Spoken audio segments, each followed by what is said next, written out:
Dear friends, welcome back to the story of the Little Prince.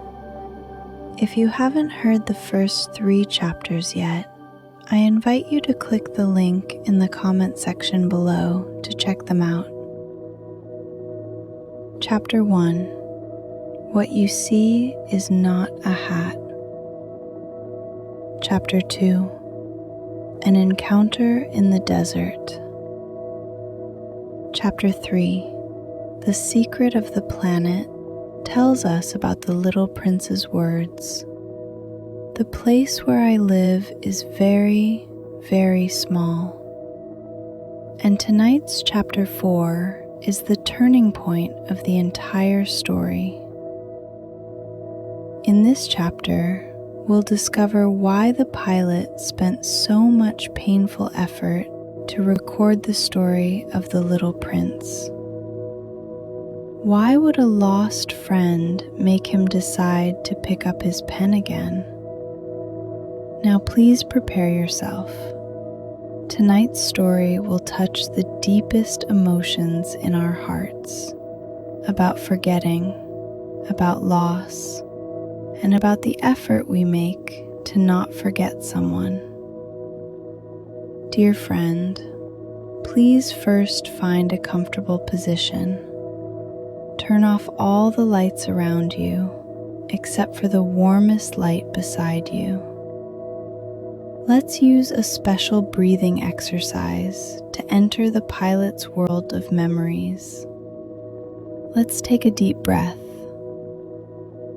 Imagine you're entering a memory from 6 years ago. It's a desert, it's a prince, it's a farewell. Slowly exhale. Count 1, 2, 3, 4, 5, 6, 7. Feel that weight. Let's take another deep breath and slowly exhale again. Let your body completely relax. Let yourself sink into the story. Now we're going to tell you a story about numbers and souls. A story about how we remember so many trivial things in our daily lives, yet always forget what matters most. The pilot finally learned the second extremely important thing, that the planet where the Little Prince was born is hardly bigger than a house.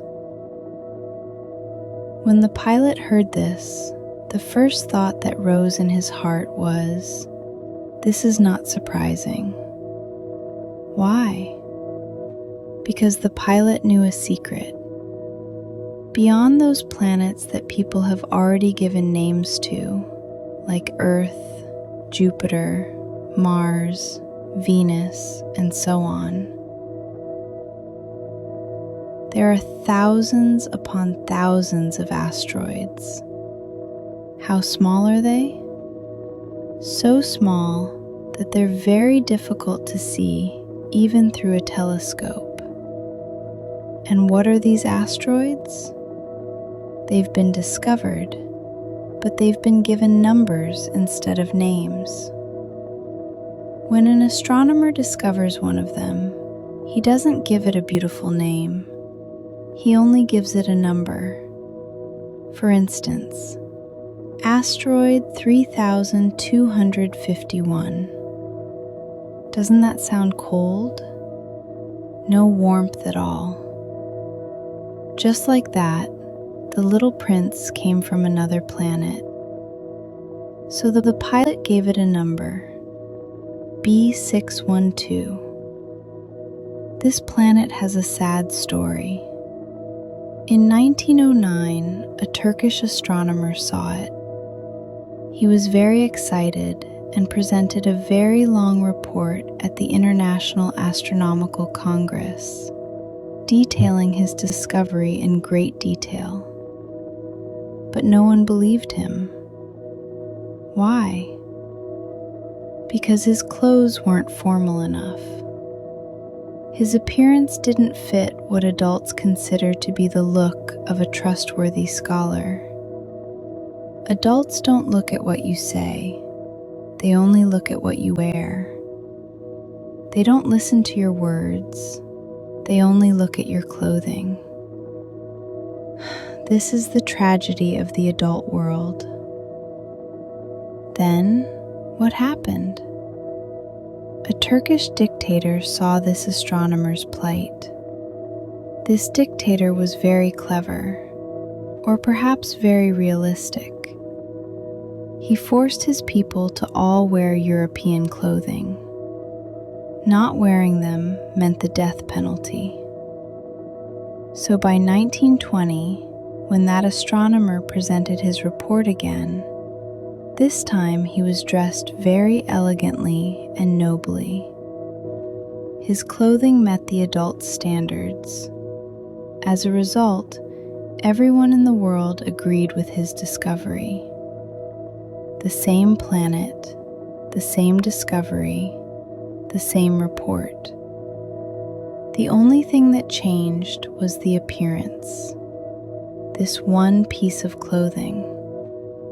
And it was this one piece of clothing that could determine whether a truth would be believed, whether a person would be seen, whether a planet existed. If you're feeling what the absurdity of the world means, that's right.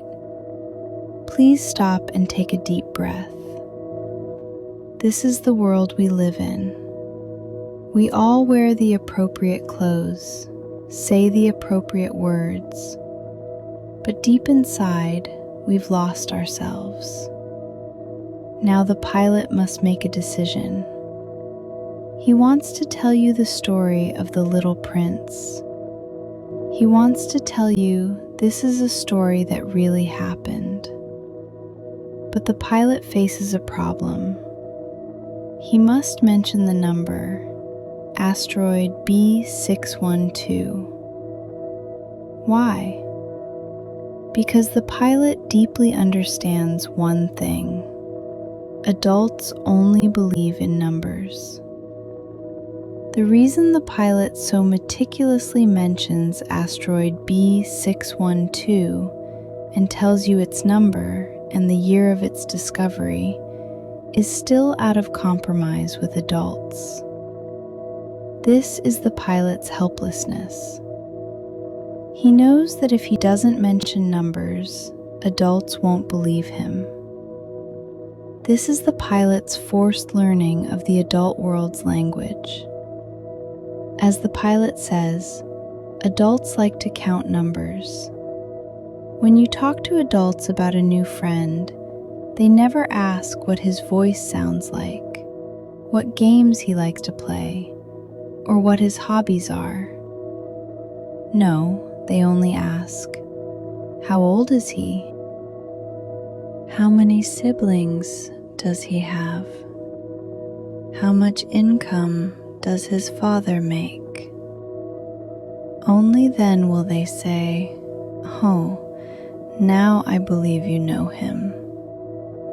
This is the adult world, a world that measures value with numbers and defines people with data. If you say to adults, I saw a house built with rose-colored bricks, with blooming sunflowers in the windows and pigeons flying on the roof, adults will listen and then say, I can't imagine it. Please describe it more clearly. But if you change it to, I saw a house worth 100,000 francs, adults will immediately exclaim, how beautiful, how worth having. The house hasn't changed. What changed is just the language you use to describe it. What changed is just that number. When we measure a person's value with numbers, we lose the ability to see that person's soul. The house hasn't changed, but because francs were added, the entire world changed. Now the pilot wants to prove to adults that the little prince truly existed. The pilot originally wanted to say this: the proof that this little prince existed is that he was adorable. He laughed. He wanted a sheep. When a person wants a sheep, that's proof he exists. How beautiful these words are. What a person wants is proof of his existence.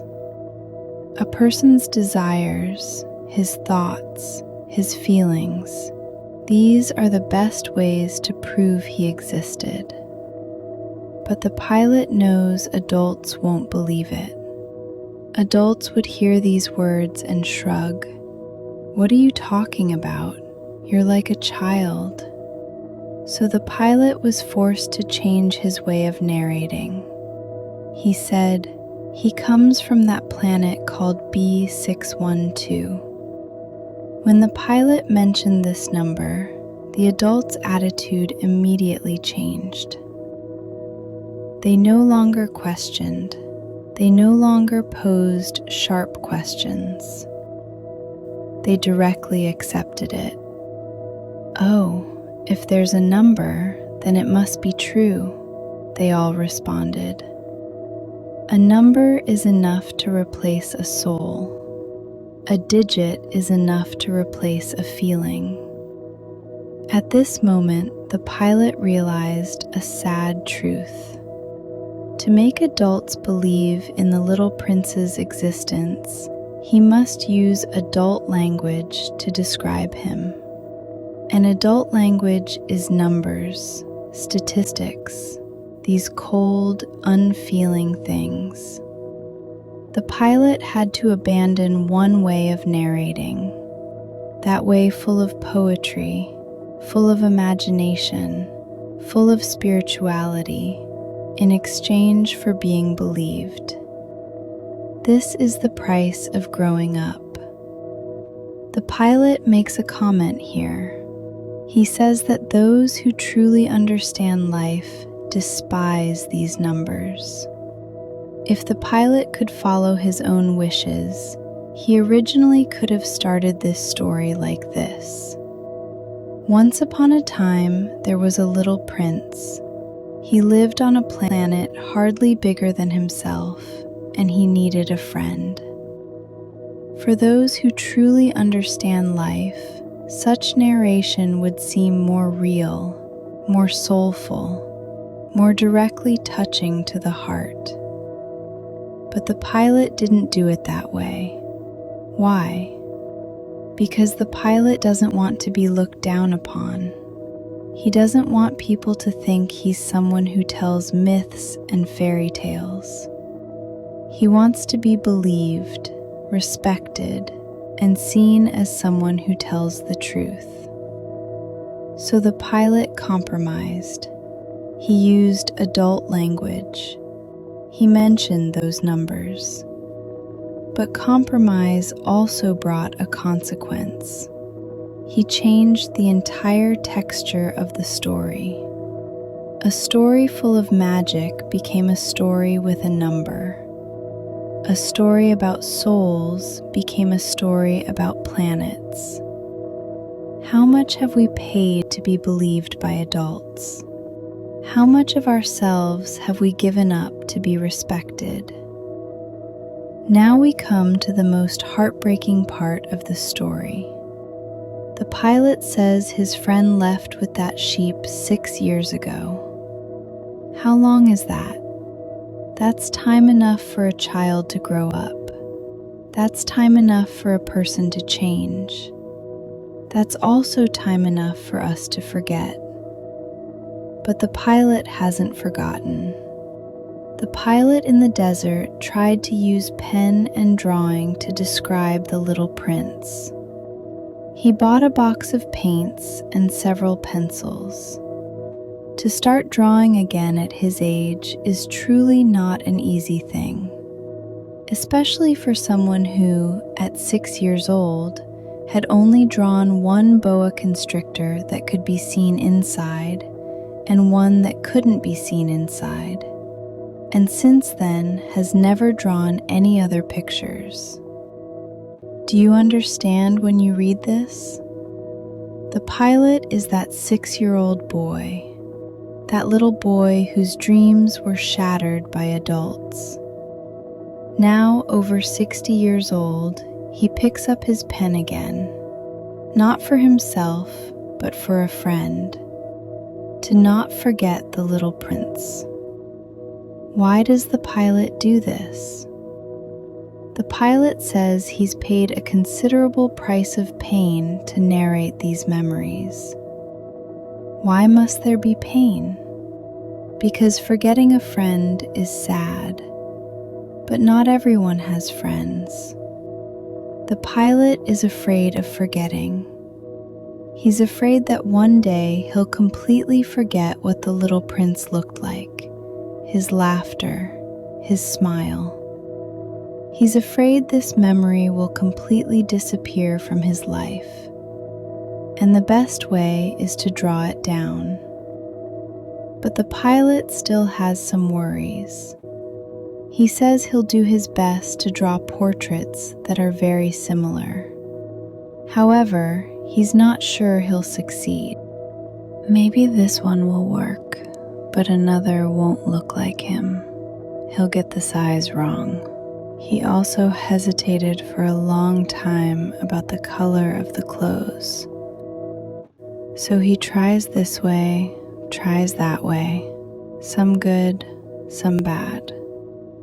He's very likely to get some very important details wrong, but the pilot adds that he should be forgiven for these. Why should he be forgiven? Because the little prince never gave him explanations. The little prince believed the pilot, like himself, could understand those fragments of words. Sometimes loving someone means we don't need to be perfect. We only need to try our best. We only need to try to remember. A perfect portrait is not as good as a sincere attempt. A drawing with mistakes but full of love is more real than a precise but indifferent replica. At the end of the story, the pilot says something sad. He says, "Unfortunately, I now also don't know how to see the sheep inside the box from outside the box anymore." Do you know what this sentence means? Remember in chapter 3, the pilot drew a box for the little boy and said the sheep was inside. The little prince couldn't see the sheep, but he could see the sleeping sheep inside from outside the box. That's imagination, an ability only children have. The ability to believe without seeing. Now the pilot says he's lost this ability. Perhaps he's become somewhat like the adults. The pilot engages in self-examination here. He realizes he's becoming like an adult. He's starting to use reason, data, and logic to understand this world. He's losing that initial imagination. Finally, the pilot reaches a conclusion. The pilot thinks he must be getting old too. This isn't talking about the pilot's age. It's talking about his soul growing old. He's slowly becoming a true adult. When we can no longer see the sheep inside the box, we've truly grown old. Not old in age, but old in soul. And the saddest thing is, we don't realize we're growing old. Dear friend, do you understand now? Why does the pilot spend so much painful effort to record a story? Because he's afraid of forgetting. Because forgetting means death. Because even if a friend has left, he should be remembered. And the pilot knows adults only believe in numbers, so he added Planet B612 to the front of the story, along with data like 1909 and 1920. But this isn't the whole story. The whole story is behind those numbers. The soul of the story is a little boy saying, "Please draw me a sheep." It's him refusing to tie up the sheep. It's him saying, "The place where I live is very, very small." The whole story is about someone picking up a pen again to not forget another person, just like the pilot. I'm telling you this story because I'm afraid you'll forget, because I'm afraid these things about souls, about imagination, about the world of love will completely disappear from you. I hope you remember, you once were the person who could see the sheep from outside the box. You once had that power, and that power will never leave you. Dear friend, this chapter is about to end, but before it ends, I want to tell you, perhaps you're feeling tired, lost right now, a kind of sadness that can't be put into words, because this world, this story, has touched the softest, most vulnerable place in your heart. Those places about loss, forgetting, about the soul growing old. But I want to tell you, you still have time. In this moment about to enter dreamland, you can choose to be the person who can see from outside the box. You can also choose to be the person not completely bound by numbers. You can also choose to pick up a pen to not forget someone. Finally, let's use deep breathing to complete this story. Take a deep breath. Breathe in that effort made to not forget. Slowly exhale. Release all regrets. Take another deep breath. Slowly exhale. Let yourself sink into the warmest night. As you're about to fall asleep, I want to leave you with these final words. 6 years. The pilot spent 6 years remembering. And you? In your life, is there someone worth spending 6 years to remember? If so, then please don't forget. Pick up your pen. Use any method, drawing, writing, speaking, thinking, to remember them. Because forgetting a friend is sad, and you're doing the bravest thing in the world. May you see the pilot's box of paints in your dreams. May you see in your dreams those imperfect but love-filled portraits. May you remember you can always see the sheep from outside the box. Your soul hasn't truly grown old. Remember what this chapter teaches us. No numbers, only love. No serial numbers, only memories. No perfect portraits, only sincere hearts. Let's carry these words into our dreams. Adults don't look at what you say, they only look at what you wear. When we measure a person's value with numbers, we lose the ability to see that person's soul. The proof that this little prince existed is he was adorable. He laughed. He wanted a sheep. Forgetting a friend is sad. Not everyone has friends. A perfect portrait is not as good as a sincere attempt. A drawing with mistakes but full of love is more real than a precise but indifferent replica. When we can no longer see the sheep inside from outside the box, we've truly grown old. Not old in age, but old in soul. 6 years. The pilot spent 6 years remembering. And you, is there someone worth spending 6 years to remember who has appeared in your life? These are all things everyone can think about slowly. So tonight's story ends here. If you're looking forward to the next chapter, remember to subscribe to my channel. See you next time.